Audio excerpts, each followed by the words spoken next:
Very exciting to be here. Now, I do a little bit of acting. I mostly do comedies and stuff like that. Now, I'm going to tell you a story that happened over COVID. So during COVID, my wife gets pregnant. Right? That's got nothing to do with acting. Regular way. Came in my hand and chucked it at her.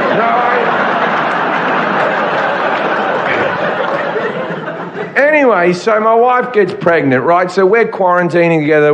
My wife's pregnant. We're just living in the house, living our lives, right? And I get a phone call from Rob Schneider. Now, this is at the height of COVID. This is back with the original, the OG COVID. You know, the one that would kill you? Hey? The one where you're on a ventilator and there was doctors standing around you like this? That COVID, remember that? That COVID would kill you, and then Delta came along, and Delta could fuck you up, but I think it's safe to say if you died from Omicron, you're a pussy. Anyway.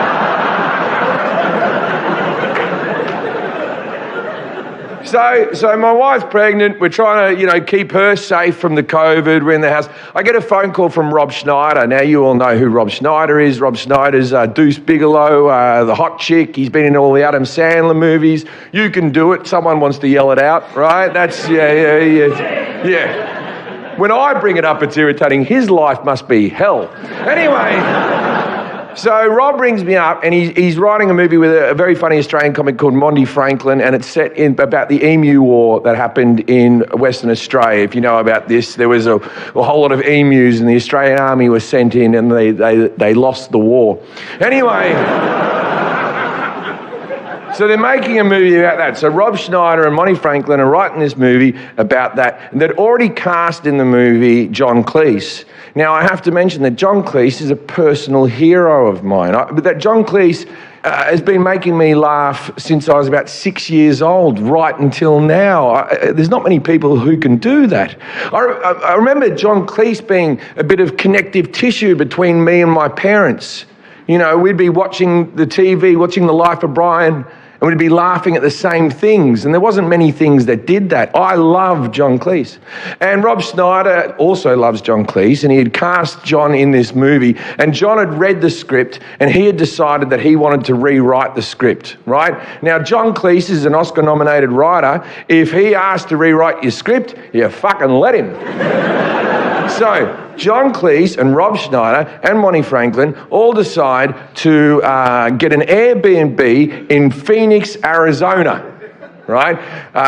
Rob believes in more freedoms. They didn't have a mask mandate there. It's a whole thing. Anyway, so they move out to Phoenix, Arizona, and they're in an Airbnb, and that's who are quarantining during COVID.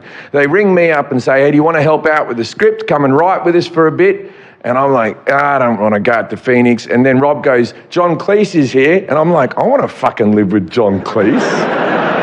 Of course I want to live with John Cleese. But here's the problem. My wife's pregnant. She's scared. If she gets COVID, what happens to the baby? She's all worried. If I leave, she'll be all by herself. So I had to be very tactful about this. So I walked up to my wife and I said, honey, I got to go. And then I drove off to Phoenix.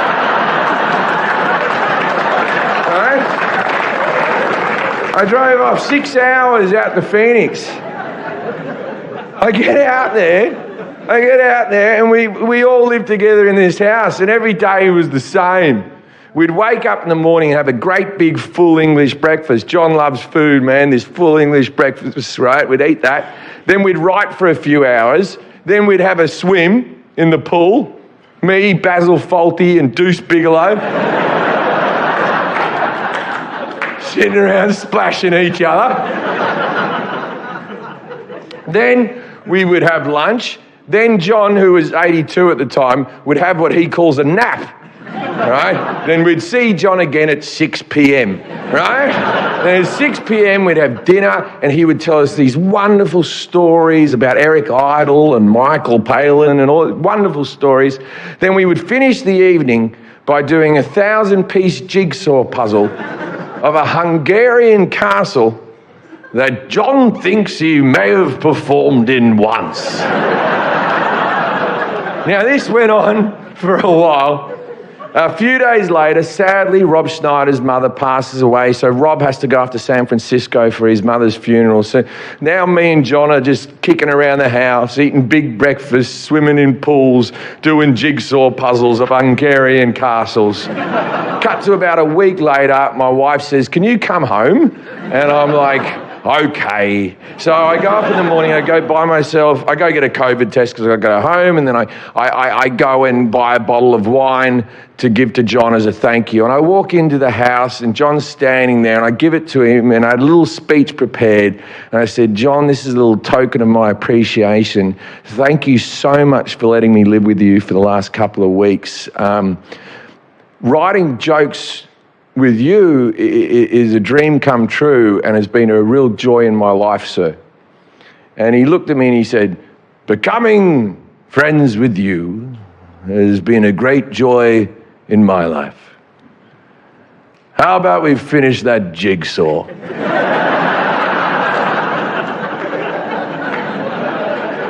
Now, I had no plane to catch. I was driving home. I'm like, fuck it, yeah, let's finish this fucking jigsaw.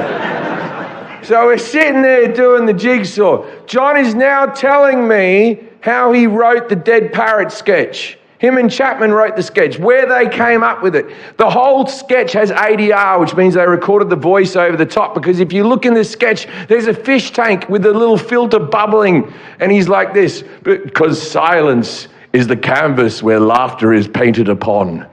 And I'm like, I'm having a most pretentious comedy conversation with my hero. I remember thinking to myself, these moments don't happen all the time. Remember this. And then I get a text on my phone, and I pull my phone out, and it says, "You have COVID."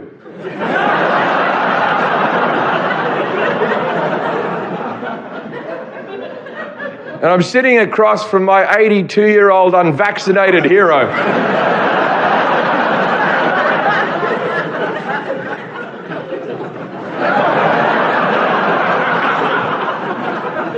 And I sat there for about 7 minutes and said and did nothing. Like, remember that moment that George Bush found out about 9/11? And he was sitting in front of those kids, and that person just whispered in his ears, and he was like...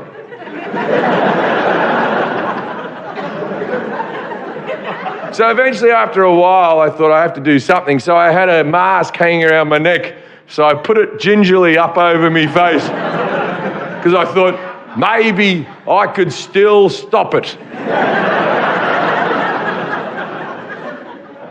And then I just said, "John, I have COVID."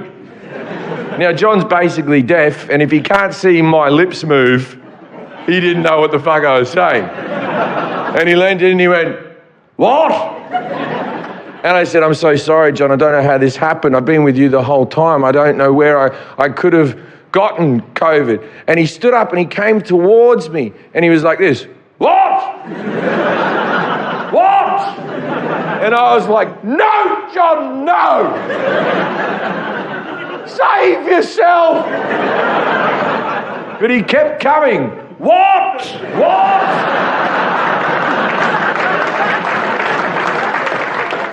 So I just collected all my shit, and I just ran out of the house, and I got to the door, and I'm not religious, but I said, "Godspeed, John." And then I got in my car and I rang my wife up, and I was sitting there panicking. And I rang her up and I said, my wife's name's Tazy. I didn't name her. Anyway, so I'm sitting there and I ring up Tazy and I went, "Tazy."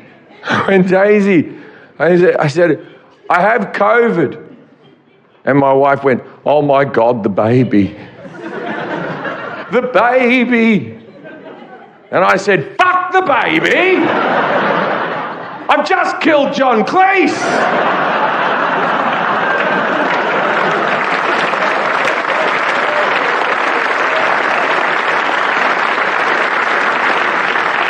And my wife, who is British and married to a comedian, said, "Who is John Cleese again?" I never would have married her. Oh, my father is in the audience over there. My dad, there he is, with my Uncle Brian. They're from Sydney, right? So they're down for the trip, right? And they go, what's that bar, Jackson and whatever? And it has the picture of the Chloe upstairs. So there's a nude painting in the top of the bar, and these two bastards, that's all they want to see. They want to go see the thing. But they were here about 6 weeks earlier for the Grand Prix tryouts. And so they go, you got to see this painting. So they took me yesterday to go see the Chloe. And I walk in, and the bartender, she goes, oh my God, as we walk in. And I was like this, yes, hello, 1% Club, pleasure to meet you. And they went, you're the two old brothers who, they're at an age where they're uncancelable, these two. They can do whatever they want. So they went down to Tasmania to drive around, and they went to, there's a museum there, what's it called again? The Mona, right? So they go to the Mona. Now, my Uncle Brian, he's a big art buff, and he knows everything about art. He goes to that. My father, he's not as much in the art realm. He went to the Mona Art Gallery, and he goes, you should have bloody seen it. There was one display there that was just a wall of vaginas. All different types of vaginas, all different shapes. Some of them were everything falling out of them. Some of them all tucked in. They were all there to see. And I was trying to find one that looked like your mother's.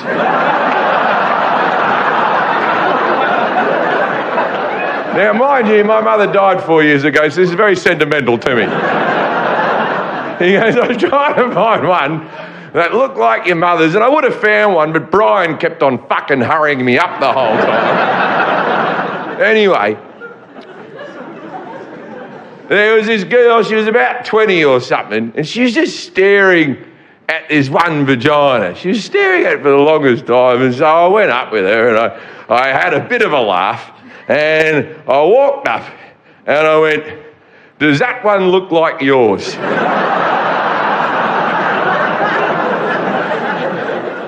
Now, my dad's seen me, this is the second time. I went and performed at his bowling club in Turramurra, and I told that story, and he got angry at me. It's literally the second time I've ever told this story, right? So I have to do it again in front of my dad, because if you can't do a joke in front of someone, you should never tell the joke at all, right?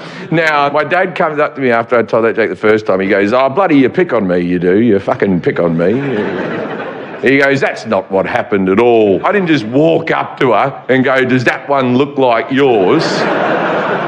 I walked up to her and I went, that's a lovely looking one, isn't it? Right? I built a rapport with the young lady. I didn't say that either. I said, it looks very neat.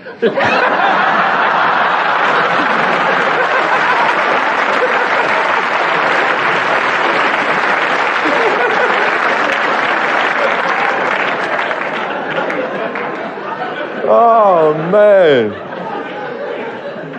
I'm sorry, Dad. Next time when I tell that story, I'll make sure I get it right, mate. G'day, everybody. How you doing? Give it up for Jim Jefferies. Come on. So I'm broke. Anyone else broke? I don't think this gig's going to fucking help me either. I don't think I'll get much government money after this. I'm broke because I took my superannuation out. Anyone else make that call? Remember when the government in COVID said you could access your super early? I didn't really understand compound interest, so I took it out and put it into a self-managed super fund called Sportsbet. I'm not doing well. I am lucky though, because my mum has got a new boyfriend and he's rich. We like that. His name's Wayne. He owns a gold mine in Kalgoorlie, Western Australia. He owns the mine. He owns the whole mine. That's why the relationship works out with my mum, because they've got the same job. They both dig for gold and they really understand each other. I went to go meet him for the first time and he's got a yacht, and I saw his yacht in the harbour and I deleted my real dad's phone number. I was like, I don't need this loser from the Riverland holding me back anymore. I got a new dad called Wayne. I went out on their little trip together. They had like a honeymoon. It was me, Mum and Wayne. They had a lot of sex. I loved it. Every time I heard him come, I felt a little more financially secure. I was rocking the boat for them like, go, Mum, go! Save this family! I wanted him to come so hard he had a heart attack. And I'd walk in the cabin and look at his lifeless body and go, I am the captain now.